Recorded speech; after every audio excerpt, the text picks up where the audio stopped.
माथे मचंदा जटा में गंगा भक्ति के धाम पावे माँ घुंघरू माथे में डमरू भोले तोरे नारे भोले बाबा ला मोर प्रणाम भोले शंकर ला मोर प्रणाम माथे मचंदा जटा में गंगा भक्ति के धाम भोले उरनावे भोले बाबा ला मोर प्रणाम भोले शंकर ला मोर प्रणाम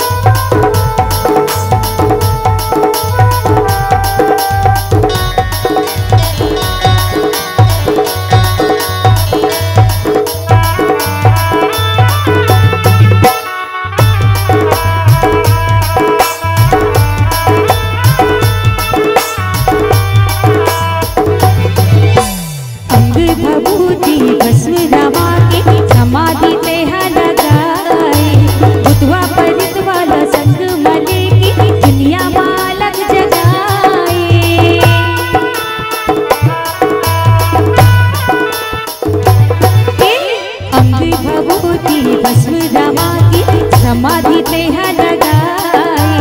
उतवा परितवा संग मले की दुनिया मालक जगाए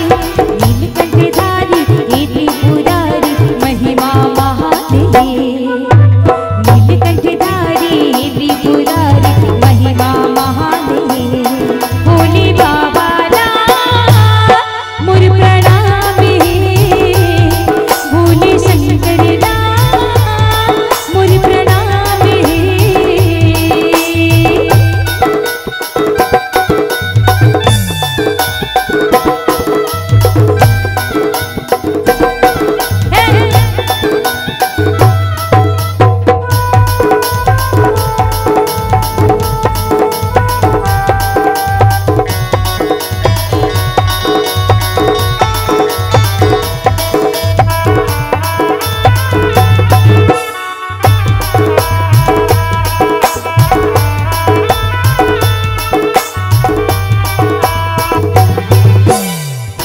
नगर की जय सब काजा रामा सियावर रामा हृदय राखी कौशलपुरी राजा रामा भजो सिया रामा